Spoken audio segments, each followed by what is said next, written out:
Salutes. What's up, y'all? It's your boy Lloyd back again for another, what I hope is informative video. Last time I talked about, Sonya Massey and all that stuff on my walk. This time I want to go a little bit lighter.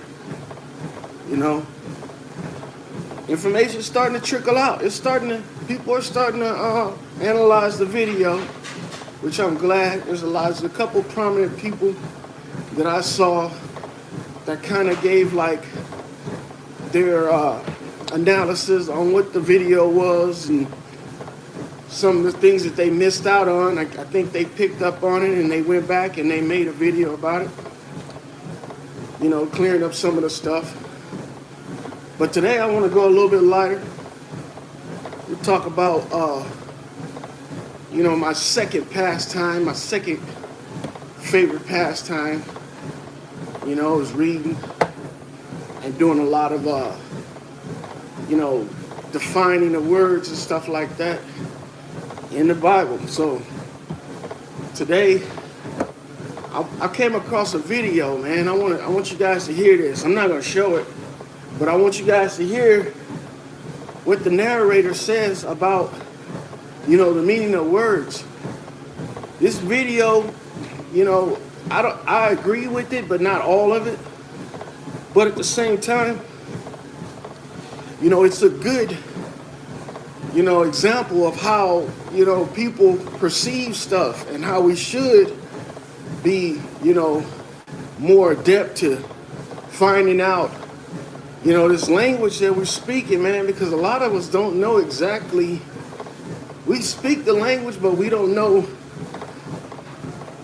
how deep the language goes. So we use words sometimes out of context. But I want to show you guys something with this video. If you could just listen to it. Give me your inputs in the chat or stuff like that. Let me know how everything going. If the video was all right, the sound came through. Because I'm not showing it. I'm actually letting you guys listen to it from my iPad through my phone. So I'm hoping that you guys can hear what it says. And I'm going to cut in every now and then and do some commentary, because I think I have to explain a little bit more, because even though they came close to, breaking everything down, they still have a semi-biased, outlook of things when it comes to the Bible. And, maybe they don't share the same views as I do. A lot of people don't. So I'm just going to give my interpretation of it. Hit me up in the chat. Let me know if the video was all right, and I'll do another review of it later on, if possible, on screen where you guys can watch the video, because it's made pretty good. It's got over 134,000 views. It's about 3 weeks old, and the creator of this video is Inspiring Histories. That's the name of the YouTube page. So shouts out to Inspiring Histories and their interpretation of the Hebrew text, revealing what or how Adam's ribs was mistranslated. So without further ado, let's go ahead and jump into the video. And hit me up if there's some sound issues and stuff like that. I'm going to try and keep this as close as possible to the screen so you guys can hear it. And it's about 10 minutes long. You know me, I'm going to drag it out because I talk too much. But that's why you guys like it. So let's go ahead and jump into it.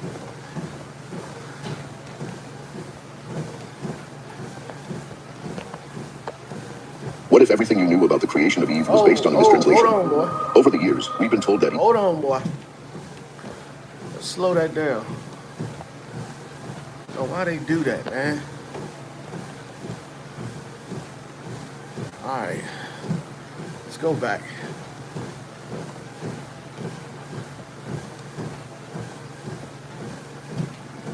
What if everything you knew about the creation of Eve was based on a mistranslation? Over the years, we've been told that Eve was made from one of Adam's ribs. But what if this isn't the full story?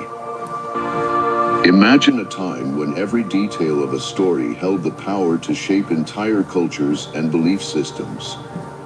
Because of this misunderstanding, do we view gender and relationships differently?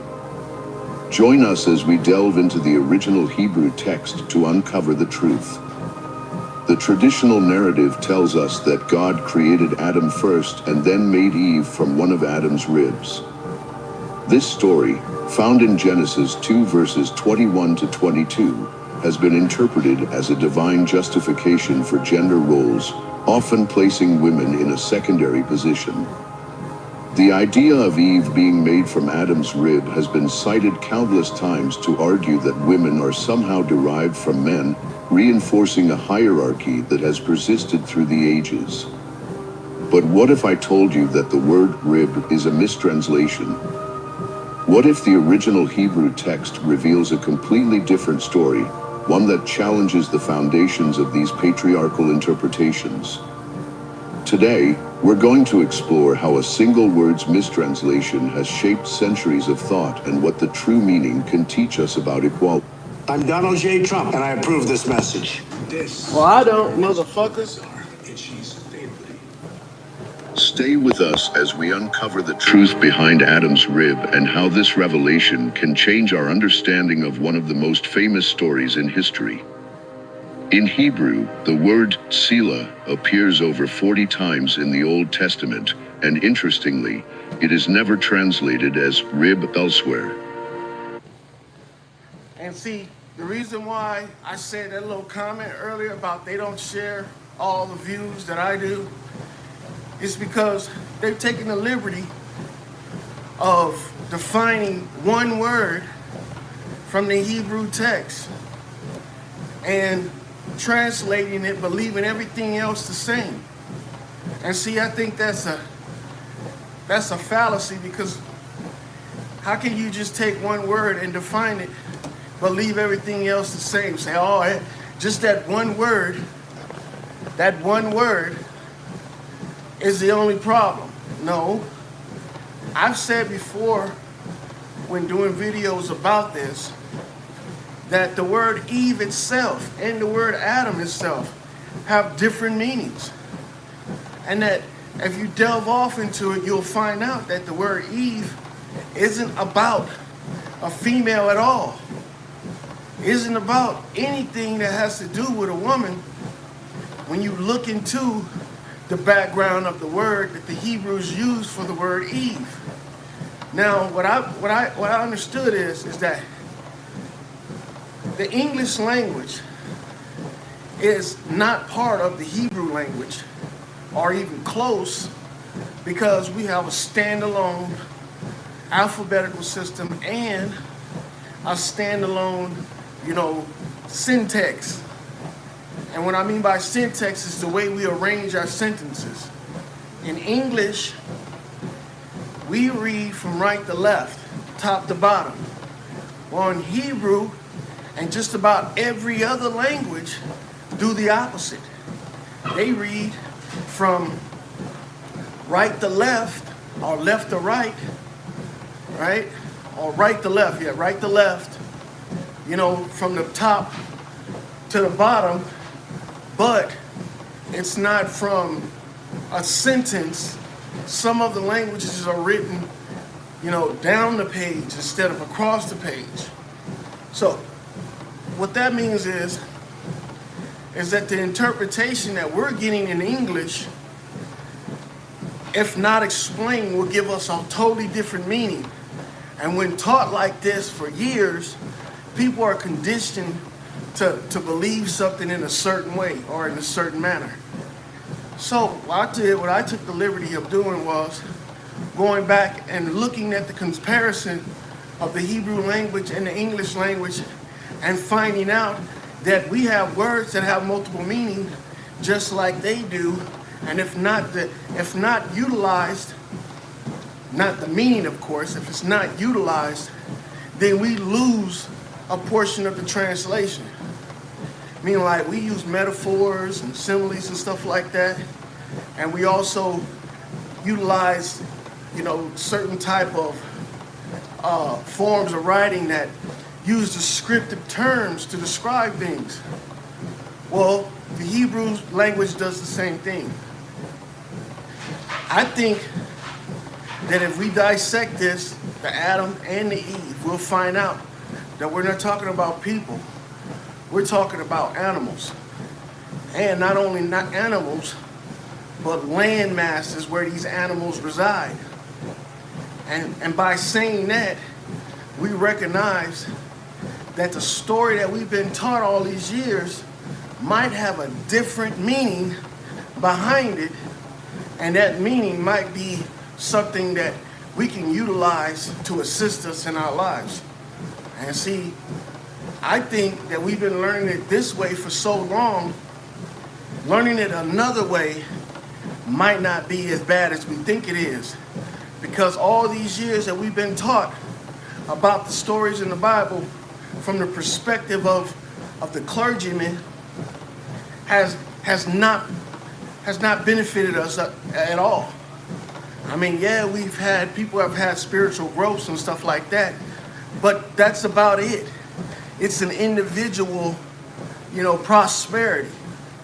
But I think if we understood it from this standpoint, a different one that describes it, to where these things that are described in the Bible can be utilized in other areas besides spirituality, more like in agriculture, science, construction, inventions and stuff like that, then people can prosper from this.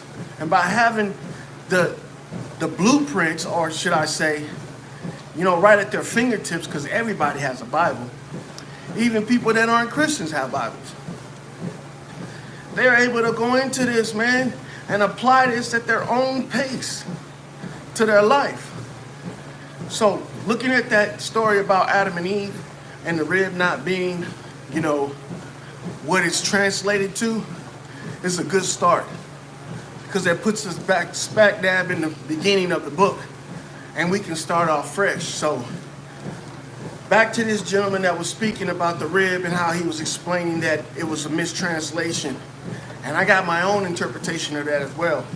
Because as I said before in previous videos, the word Adam in my translation means Adam, which is the distress of the mother. Now what I mean by that is because there is something in nature that's called a dam. And the dam is a child, offspring of a female animal, primarily a four-legged animal. So, wouldn't you think? Well, I thought to myself, if this has this alternate meaning, then maybe the story has some other type of meaning as well.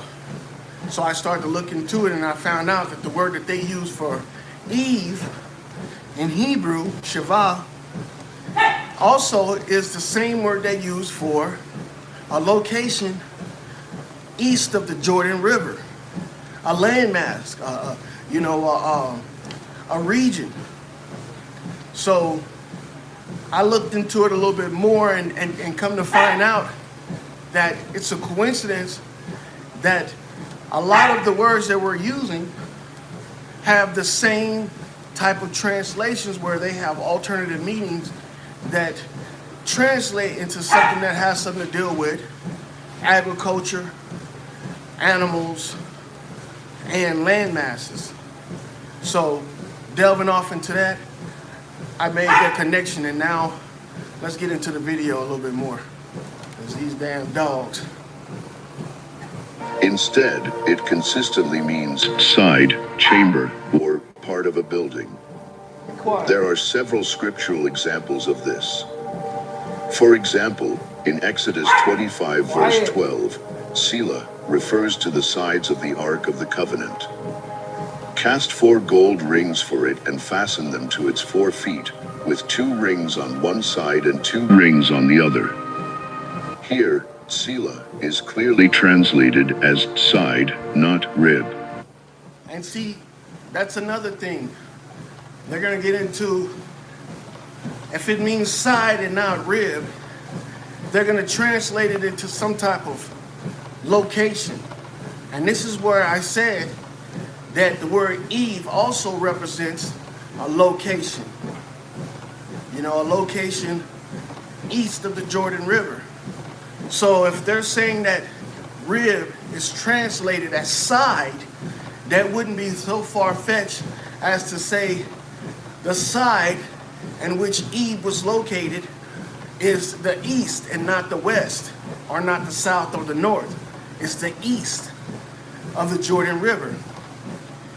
Now, why they would connect that to, you know, or have a connection to Adam is, you know, it's going to take further investigation, more interpretation.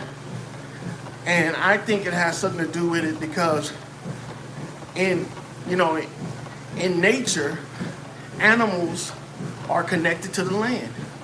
An animal that lives in a certain region usually gets its name, you know, or relation to his name from the location where they're discovered. So I don't think it's too far-fetched to see that, you know, this has a connection to one another. Eve being a description of the east side of the Jordan River, and rib having a connection to a location or a side or a direction.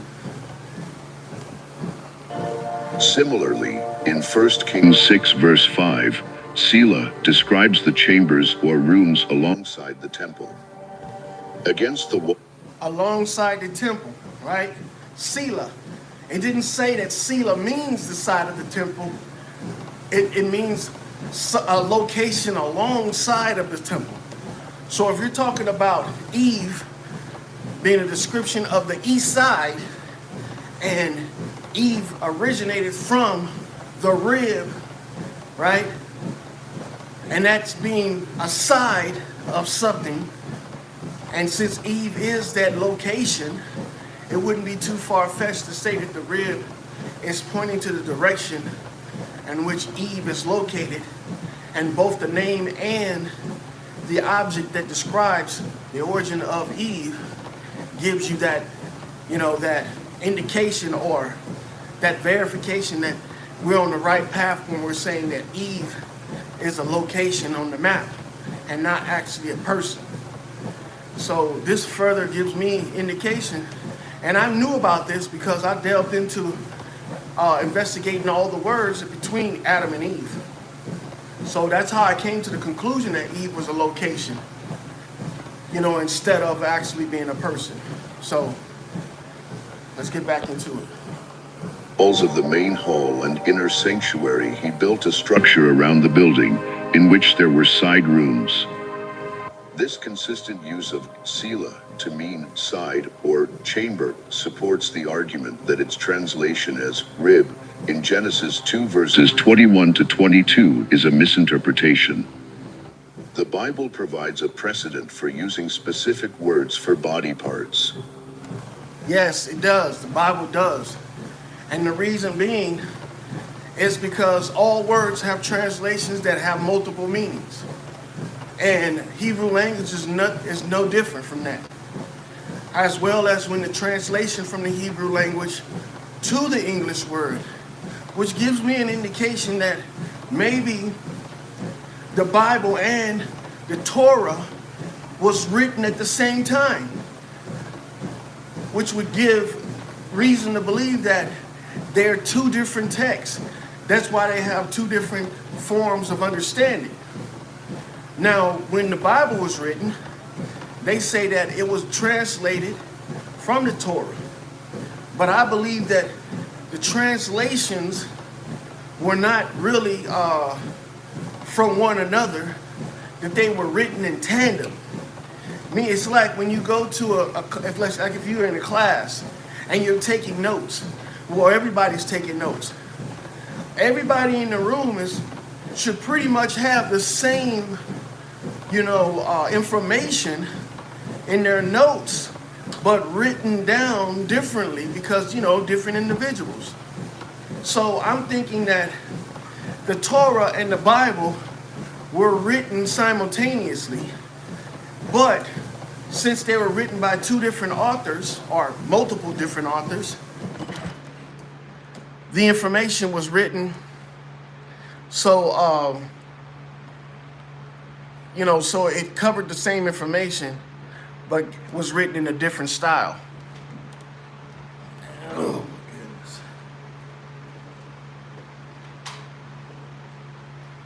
Let's get back to it. For instance, the Aramaic word for rib bone, Allah, is used in other biblical texts, such as in the book of Daniel. In Daniel 7 verse 5, the word Allah is used to describe the ribs in the mouth of the bear. Now check it out. That word, Allah. I think it has more correlation to that word Allah that they give for the messenger of the Islamic Messiah. So, but the translation that we have in Hebrew right now, Allah means like the side of the bear. And you know how most people translate that word and they break it down saying it's not really a name, it's a description. And Allah is actually describing the arm, leg, and the other leg and other arm and the head of this Messiah or God that's in the not the Hebrew but the Islamic Bible. So it's weird that this is a translation right now. Let me go back a little bit so you can hear what he says again. In Daniel 7 verse 5, the word Allah is used to describe the ribs in the mouth of the bear. And behold, another beast, a second one, like a bear. It was raised up on one side, and 3 ribs were in its mouth between its teeth, and it was told, Arise, devour much flesh. The use of the term Allah for rib bone in Daniel highlights the deliberate choice of the Hebrew word Selah in Genesis. If the intention had been to indicate a rib, the more precise term Allah would likely have been used. This distinction is crucial because it suggests that the creator. Okay, and the reason why I think that this guy came to the conclusion that the word Allah would be used versus Selah is because he had to have gone deeper into the names of Adam and Eve as well to find out that Eve, can be synonymous with a location instead of a female, and that Allah would describe that female better than that word Selah, which I believe as well, because the rib of Adam in my translations came out to be a tool that was used to plow the land. And I can understand where they came up with that interpretation for rib, because the tool looks just like the rib of an animal. It's a straight projectile type thing with a sharp edge, and that's how most ribs, if you ever seen the rib of an animal up close, kind of resemble. But back to this gentleman right here with what he's talking about. The creation of Eve involved the more integral part of Adam, reinforcing the idea of her being an equal and integral part of humanity. Now, imagine the profound implications if Selah was intended to mean side rather than rib. Instead of envisioning God taking a single rib from Adam, picture him taking a part of Adam's side, a more substantial portion. This suggests that Eve was created as an equal counterpart, not a derivative or secondary being. This is where the video gets a little bit, into the weeds with me, because instead of further investigating this word Selah and Allah, we get off into some type of, gender comparisons and shit like that. And that's all well and dandy, but to tell you the truth, we don't really need to delve off into that, because this entire concept of women being inferior to men actually came from religion. It has nothing to do with the words that are in the book. And I think this goes both ways, women and men. You know, the matriarch and the patriarch have been, people in these, in these different generalities have been utilizing these terms for their own benefit and prosperity. You know, the only people that think that women are inferior are people with inferiority complexes. And the same goes for men that feel that way, as well as women. Because women use the same tired ass excuses as men do when it comes to responsibility roles and recognition for those responsibility roles. Now, I'm not a chauvinist or a feminist, so I'm not going to take sides on that. All I'm saying is it's a tired ass argument, and we should have left that shit alone a long time ago. So disregard what this person is talking about when he's talking about where women are placed and all this shit, because none of that really matters. Nobody's holding anybody back, and nobody's discriminating against anybody other than those people that consider themselves direct representation of their genders. And I don't think there's too many people that are standing up talking about there's a few, but I don't think that they even matter, tell you the truth. Because if you're worried about whether or not men are more equal or less equal than women, and vice versa, then you have your priorities mixed up, because without either one, you wouldn't have shit in the first place. There wouldn't be humans if it wasn't for men. Or women. There wouldn't be humans if it wasn't for women as well. So to sit up and contemplate on whether or not the word Sila or Allah had any reference to whether a matriarch or patriarch had the power to determine who's better is foolish. I think the words mean a location, and that location is where the first garden was established. Now, I'm a believer that there were many gardens that were all over the plain, and still all over the plain, as well as outside of our realm that's located on this plain. There's multiple gardens as well. You know how they tell us that there's billions of planets out there and billions of stars? Well, if you're a flat earther, you tend to believe that that's untrue. If you're a globe earther, that's right up your alley. But to tell you the truth, both these dumbasses are wrong. There are multiple suns and multiple planes, because everything exists everywhere at all times. You know, to think that we're the only beings out here is foolish. And to think that we're separated by some vacuum and balls of gas is even more foolish. So I believe that this area where we live at is isolated and will remain isolated until we reach the point where we don't want to be isolated. You know, we're in this area for a reason, and it doesn't include, or it does include, the garden. So back to this gentleman right here, what he's talking about, but he's about to get into a bunch of crap about female matriarch, patriarch bullshit.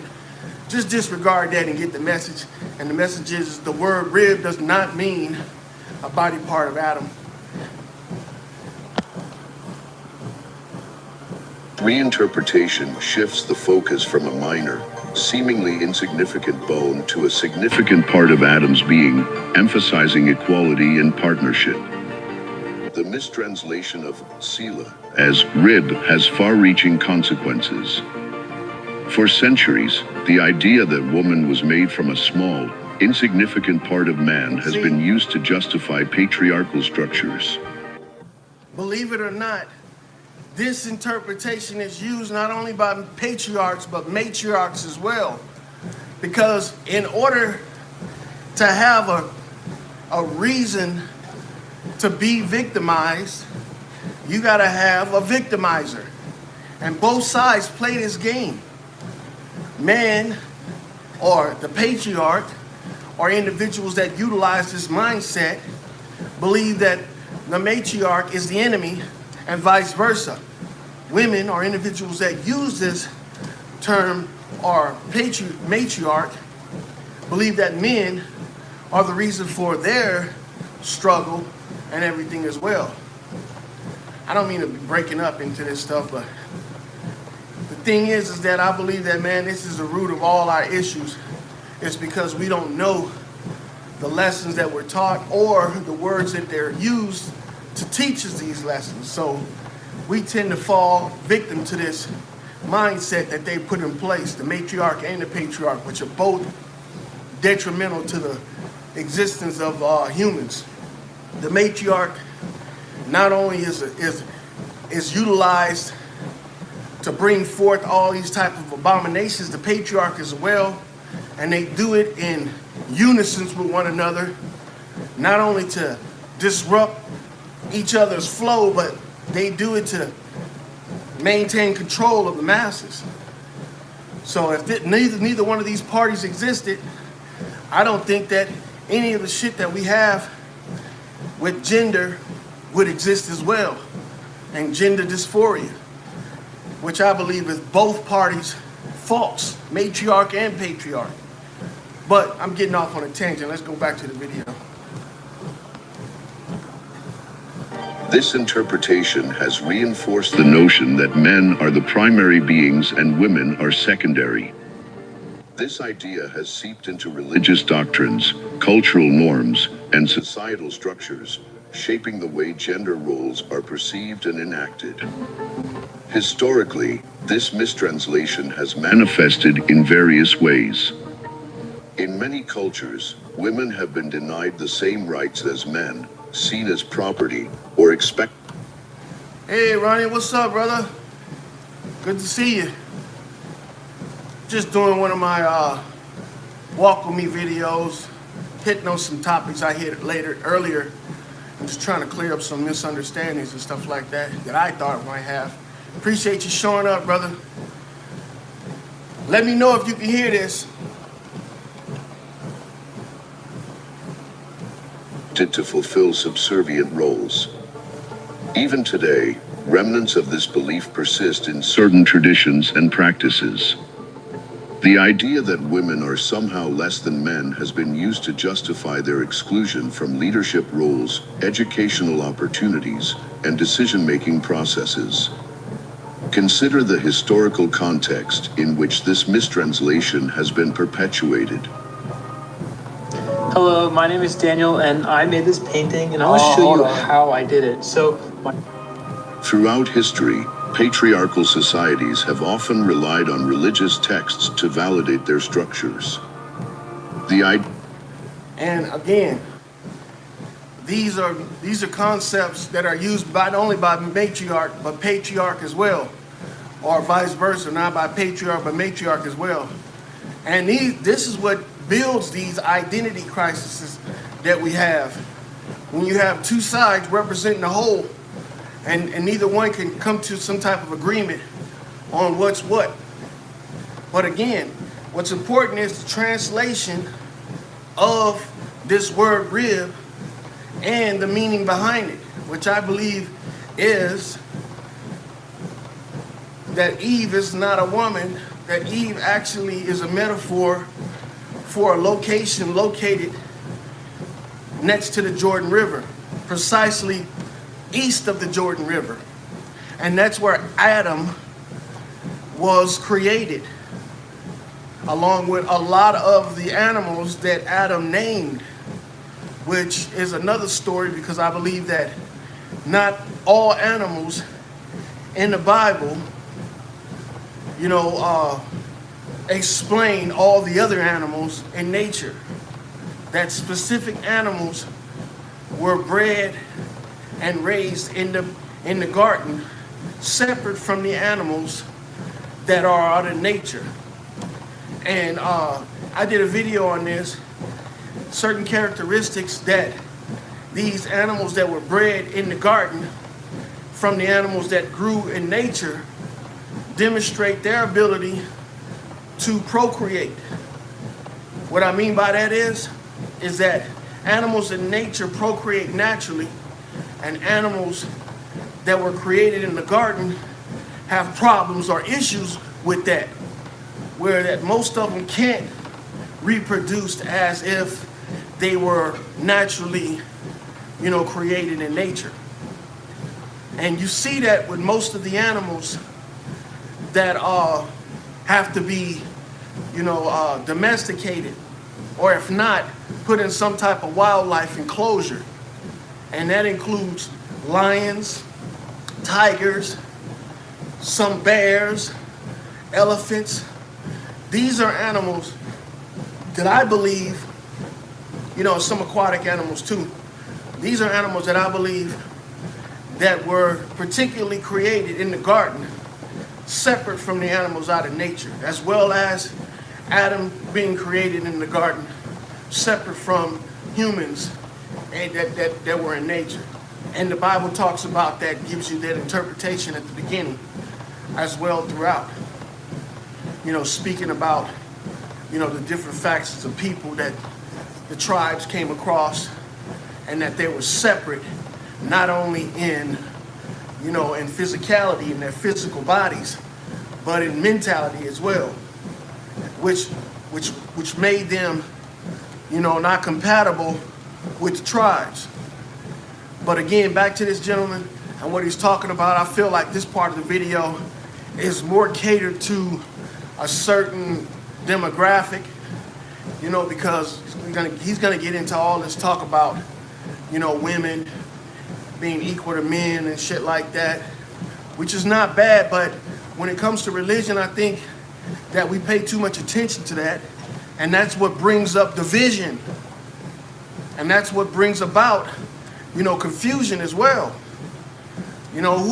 How many kids come out of a family where the mom and the dad are at odds and have no mental problems or issues? None. All kids, if they experience that, where their family has some type of turmoil that includes the mother and the father, the kids generally have some type of dysfunction or, disturbing outlook on society because of those conflicts that involve the two halves of a family, the mother and the father. So I think that dwelling off on this stuff, that's why I'm giving such a long explanation, because I believe we pay too much attention to gender roles, and that's the reason why we have so much conflict involving gender roles and gender dysphoria. But back to the gentleman right here. The idea that woman was created from man's rib, a smaller and seemingly less significant part of his body, has been a convenient justification for maintaining male dominance. This narrative has been used to argue that women are naturally inferior and should occupy a subordinate position in society. Now, let's consider the true meaning of Sila as... All right, so he's still talking about the Sila, but he said something that just got my attention about how women are inferior to men, and the reason being is because religion points them out as being part of man, but from an inferior part of man. And I don't know about you, but if I didn't have any ribs, I probably wouldn't be here today, to tell you the truth. So I think the explanation behind the rib is not to say that woman came from man. It's to say that man and woman have such a close tie to each other that without one another, neither would exist. A rib is very important. Ribs are very important. Without them, we wouldn't have anything protecting our vital organs and our, interior. So we wouldn't have a shape in our upper torso without ribs. More of a blob. So your ribs take up a large portion of your body because they cover a large portion of your internal organs, your important parts. So to sit up there and say the reason why gender roles were established is because of the wording rib and woman and Adam, the way that they utilized it signified that a woman was inferior to a man because of an inferior part of man she derived from is asinine. And I think when people concentrate on stuff like that, they tend to give the wrong interpretation. I was being generous by saying 10, but I think it's purposely done to fuel the machine behind this gender role and gender dysphoria. Side. This suggests that Eve was created as an equal partner, taken from Adam's side, symbolizing equality and companionship. This interpretation aligns with the idea that both men and women were created in God's image, as stated earlier in Genesis 1 verse 27. So God created mankind in his own image. In the image of God he created them, male and female he created them. Now that part of the story right there was totally different from the creation of Adam and Eve. And that's what I was talking about earlier when I was saying that humans and nature were different from the humans in the garden. And the reason that is because, of the way that these humans were coddled. They had problems just like the animals that were created in the garden with reproduction, procreation, versus the animals that were out in nature. Salutes. So I think that we should look at these words and figure them out, because if we didn't, then we would be lost in the translation of them. Eve didn't come from man. It took a team effort to bring this stuff together. But at the same time, it describes the location of where all this took place. And anybody can find this out if they just look into the words. The word Eve, Tshavah in Hebrew, is a location east of the Jordan River. And that location is described by that description of the rib, which is the side of the Jordan River where the garden is located. And a lot of historians have tried to find the location of the garden and didn't even realize it was right there in their face, the description and location of the Garden of Eden.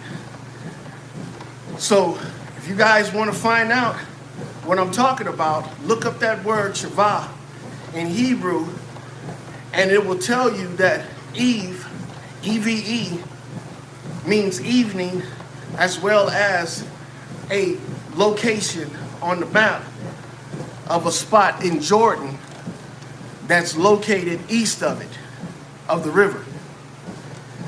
And this is the location where Adam was created. So back to this cat that's talking about this. I think it's really interesting because not too many people have this look on things. And when I found this video, I was like, man, this guy's onto something. This new understanding challenges the traditional hierarchy and promotes a vision of equality and mutual respect. It suggests that from the very beginning, men and women were intended to stand side by side as equals, sharing in the responsibilities and blessings of life. This interpretation emphasizes that both genders are integral parts of humanity, each contributing unique strengths and perspectives. No shit. By recognizing that Eve was created from Adam's side, we can reinterpret the creation story as one of partnership rather than hierarchy. I don't think that it meant that. I think that it means that, like the land, it works or it exists, coexists with man or with the animals that are located on the land. So meaning that a lot of animals get their description and their name from the location of where they were discovered. So if the word Eve is the location and the word rib is the direction of that location, then all the animals that come from that location are the ones that were created in the image of God. Anything outside of that is considered from some other source, which means that the garden didn't encompass the entire plain. It only encompassed that location that was next to the Jordan River that they called Eve. And Adam was one of those animals that was created in that location, which is why in this day and age, that region is under such turmoil. Why it's considered some type of location that's considered special. But like I said earlier, these locations were located all over the planet, all over the plain, not just east of the Jordan River. The Bible just talks about one of those locations. And also as well, later on in the Bible, it talks about coming in contact with other regions around the world that are considered just like that location. So this guy that's talking about this, he's on point, but at the same time, doesn't go in detail on why the meaning actually has value. This perspective fosters a more inclusive and egalitarian view of gender roles. It encourages us to value the contributions of both men and women equally. Salute, y'all. Thanks for coming in. Hey, if you guys don't know what I'm talking about, just rewind and listen to it, because I'm almost done, to tell you the truth. It's been about almost an hour. So I'm almost done. So just go back and listen to that first part, and you'll see what I'm talking about with this stuff. It talks about what the true meaning of this Adam and Eve thing is, and the reason why, the misinterpretation is really disturbing us. It's really causing us a lot of conflict, especially when it comes to these gender roles, the matriarch and patriarch, which I think that we should abandon altogether, because neither one have any authority over the other. It's more, we're more in an area of neutrality than anything. So, but this video, the same thing I was trying to explain and go in detail with deciphering the words out of the Bible, because I believe it's a big textbook, and if people had the understanding, they would be able to utilize this stuff in their day-to-day life instead of only on Sundays, when they in church. So, yeah, man, just listen to this. And if you have any questions, go back in the video.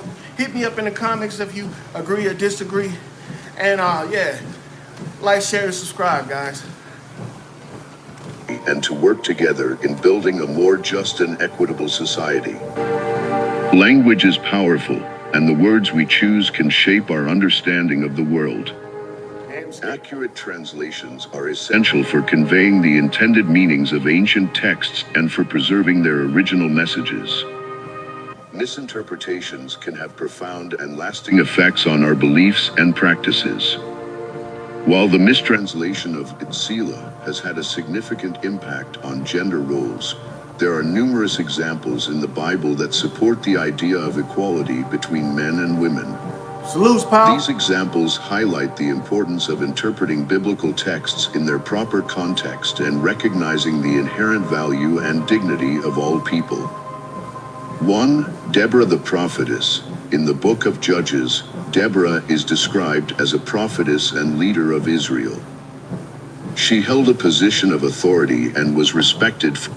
Which is another word, too, if you look into it, means a divide. And the word Deborah means a divide or a separation, but not just any divide or separation, but a divide and separation by an iron rod. By an iron rod. Listen to that, man. Deborah. And this guy is talking Deborah up as being a leader and representative of the Bible. But if he goes in detail with it, that word Deborah means a separation divide of an iron rod. Now, that might not mean much to other people, but to me, that gives an indication that we're not talking about a person here. We're talking about something else. And once you delve off into the conversations this person has in the Bible, you'll find that it leans a little bit towards medicine. Deborah A divide with an iron rod sounds almost like maybe some type of device or a method in which a device of that nature is used.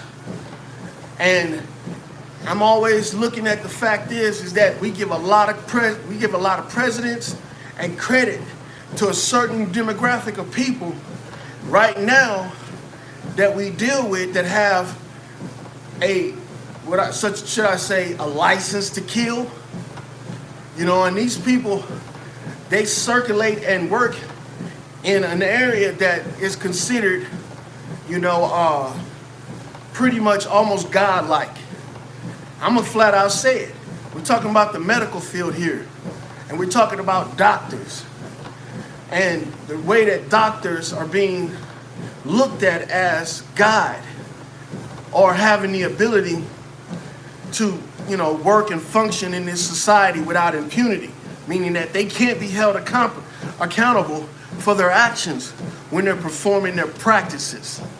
So you guys should really look into the fact is that this is the only group of people on this earth that can't be considered a detriment to society. And that's by design. Because if you can't call somebody out for what they do, then you can't control what they do.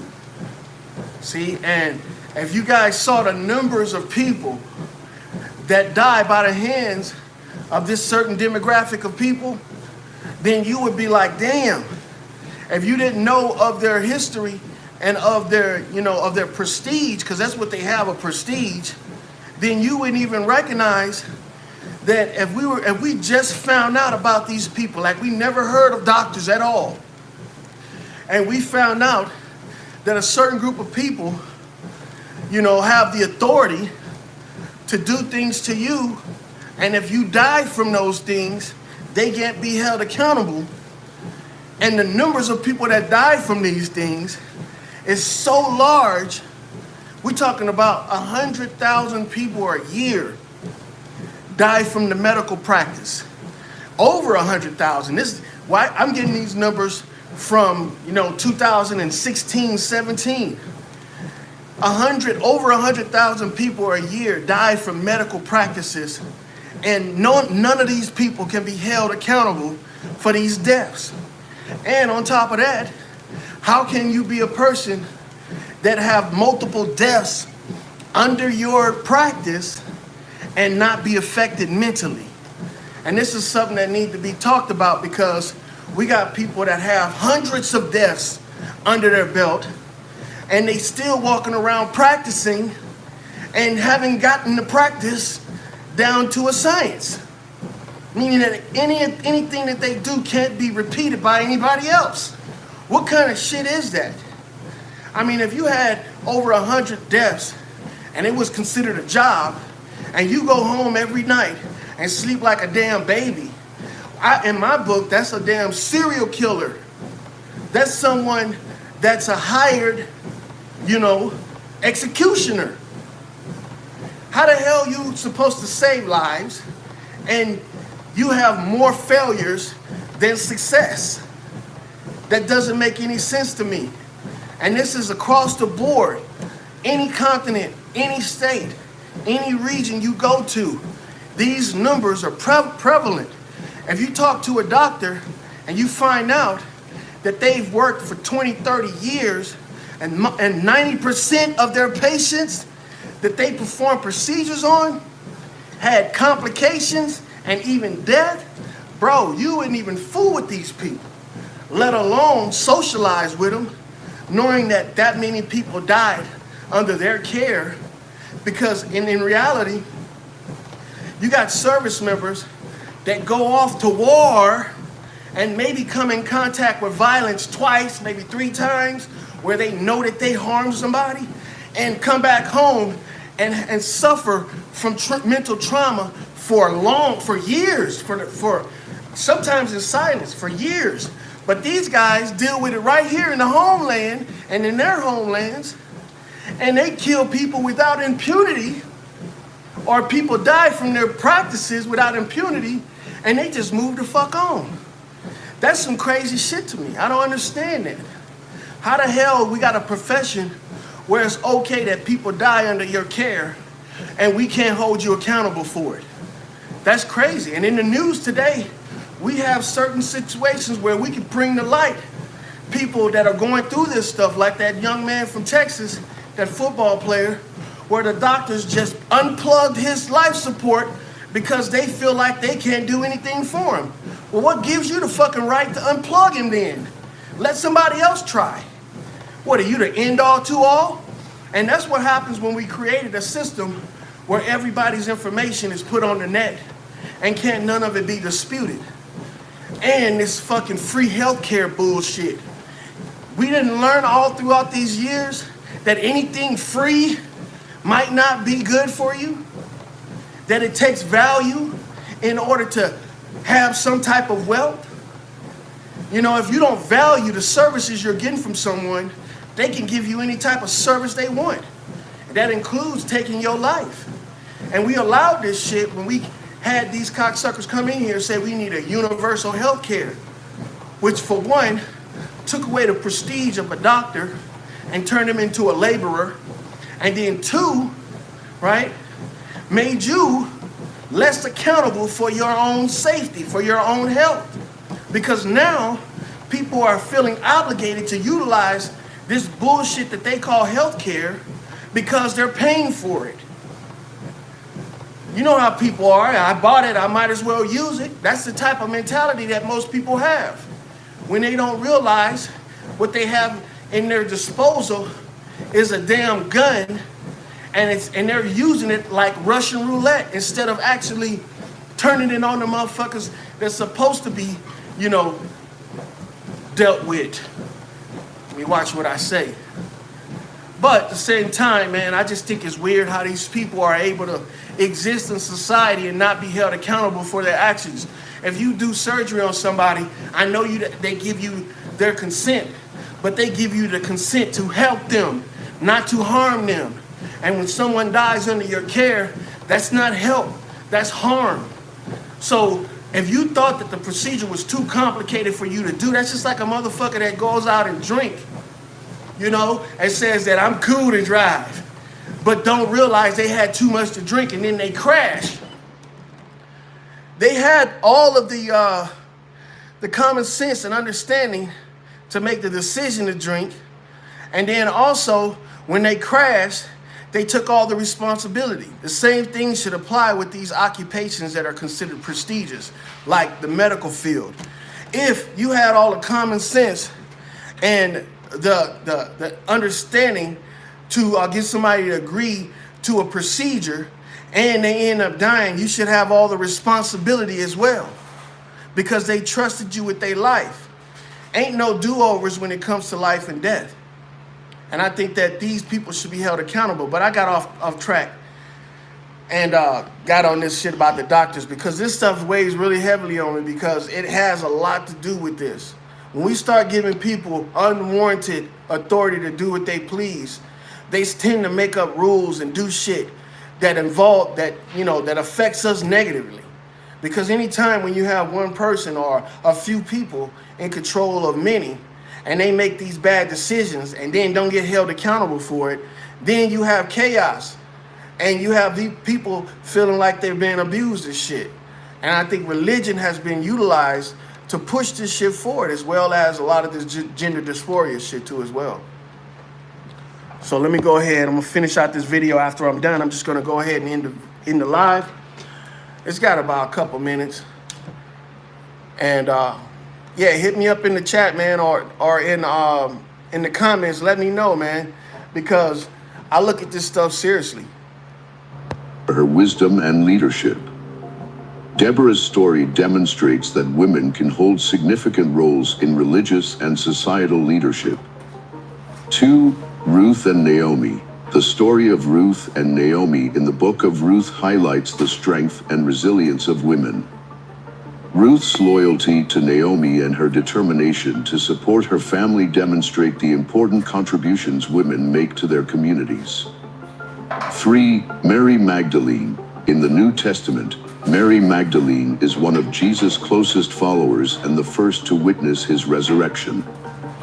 Her role as a key witness to the resurrection underscores the value and importance of women's contributions to the early Christian community. 4. Priscilla and Aquila. Priscilla and her husband Aquila are mentioned several times in the New Testament as prominent leaders in the early Christian church. Priscilla's inclusion in these passages highlights the important role women played in the spread of Christianity. In recognizing the true meaning of Selah, we are reminded of the importance of questioning traditional interpretations and seeking deeper understanding. It can help us uncover the richness and complexity of ancient texts and reveal new dimensions of their relevance to our lives today. The story of Adam and Eve is more than just an ancient tale, it's a reflection of our values and beliefs. By seeking the truth and understanding the original meanings of these texts, we can build a more just and equitable society. Thank you for joining us on this fascinating journey. If you found this video enlightening, please... Yeah, I know I said I was just gonna let the video play out and I was gonna end it. But I was reading in the chat some stuff that you guys wrote. And society is going to shift, believe it or not, because we've been through this before. The only reason why I feel like it's new is because it's affecting us right now. You know, all the people that came before us went through the same shit, man. And see, the thing is, this is an order that's passed down throughout the generations. And there are certain groups of people that take up these orders, and they get benefits for it. It's like, everybody thinks that the police actually make up the rules that happen on the streets. But in actuality, it's not the police. It's the people that hire the police. It's the government, your local government. If you have people on the streets where you're at that are doing shit they're not supposed to, they were put there for a reason. And they were put there almost like a psychological deterrent or like a distraction, so you won't pay attention to the things that's going on. Check out Thornton Township up there in Illinois, where their mayor has flat out come to the point where she has bankrupted the damn city, in just a short period of time. But believe it or not, this shit has been going on for hundreds of years since we created cities and started allowing certain individuals to take control of it. Now this chick, she's doing the same thing her predecessor did, but she's doing it in such an accelerated rate, because she lacks the patience to do the long game. And a lot of young people do lack the patience to do the long game. So the subtlety of it is apparent, you know what I'm saying? So she spent all the damn money of the city, and now they're in bankruptcy, have to fire people and give away all their property and cars and shit like that. But she did it in a fashion where it was blatantly, obvious. But she's doing the same thing the person that was running the city was doing before she got in there. Now, I'm not giving any credence or credit to any gender, male or female, matriarch or patriarch, because I think both sides is full of shit. And when we allow people to affect us like that on such a level, we pacify the shit. We contribute to it ourselves because we don't speak up. And what I mean by speaking up, just say what's happening, tell the truth. But we got so many people that's running around that refuse to tell the truth and say what they see because they don't want to look like they were used. And that's what it is. And I think that we should drop all that shit. Accept your lumps and move the fuck on. And just say what it is that's going on. Because to tell you the truth, they put this young lady, she's younger than me. They put her in power as the mayor, and now they can't get rid of her. See, it's like you created the monster, and now the monster is terrorizing you. So we gotta be honest with ourselves. You know, and it starts with little stuff like this. And I think it is little shit, like interpretation of words, because we have at our disposal, you know, the greatest form of information, you know, in our fingertips. We have dictionaries, thesauruses, etymology, all types of books that we can use to decipher this stuff that's in the Bible, to where we can recognize where pastor is wrong. See, because pastor ain't doing nothing but, you know, preaching a script, right?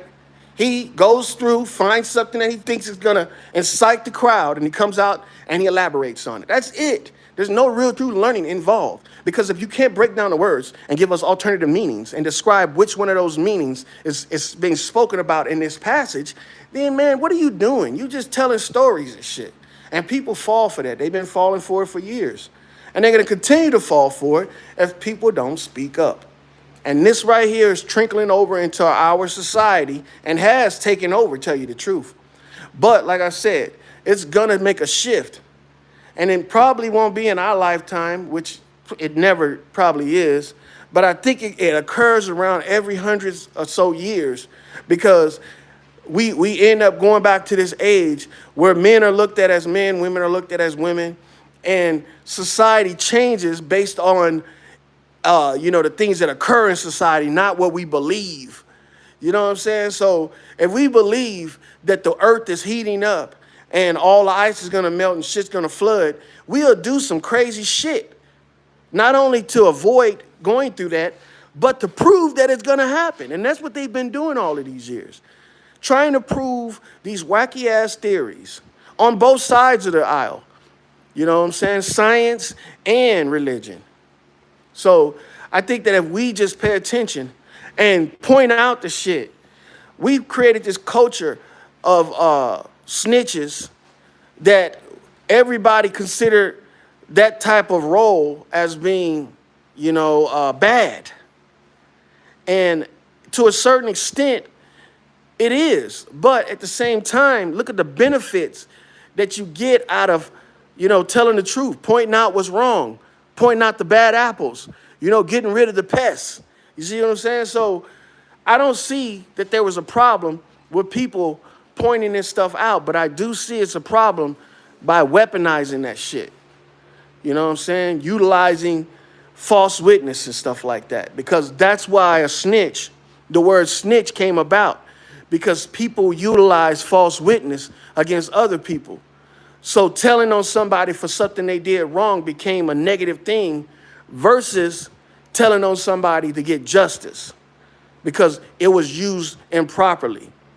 So instead of using it to do right, they were using it to do wrong. And being a witness is a powerful thing, man, because you as a witness have the power to dictate what happens to the person that you are identifying as that witness. So again, man, I hope you guys got something out of this. And I know I ramble a lot and shit, man, but I have a lot of stuff that I think that I only have a short period of time to get off my chest. So that's why I ramble a lot. So hit me up in the comments. Let me know what you guys think. I'm going to be doing more of this stuff, man. I'm going to be doing more videos because I've been slacking lately. I've been making these videos every now and then and stuff like that, because I'm the type of person that I believe that, hey, if you ain't got nothing good to say, don't say nothing at all. But fuck it, I'm going to be saying everything, whether it's good or bad. And next week, I'm going to do another review of this Sonia Massey stuff. I know, you know, it's not something that people, you know, want to go through and deal with because of the extreme nature of it. But I think we need to dissect this shit because all of it could have been prevented. And I'm not saying that because it didn't happen to me. I'm saying that because if you see a problem, you should try and fix the problem. And I see that what happened to that lady was a real problem. And the reason why it's not being dealt with is because people are not telling the truth. People are lying to themselves and others, and this just causes more problems. So instead of being the problem, I'm going to try to be the remedy, and I'm going to try to make my point clear, and I'm not going to stop. And again, piss off YouTube. And thanks for that strike you gave me and that warning and all that bullshit. Because if people don't like my material, they reporting it. So thanks for that. I appreciate it. But y'all ain't stopping nothing because, you know, whether you take the channel or not, I'm still going to say what I got to say. I don't give a damn. So until next time, you guys, thanks for walking with your boy with this shit. And salutes.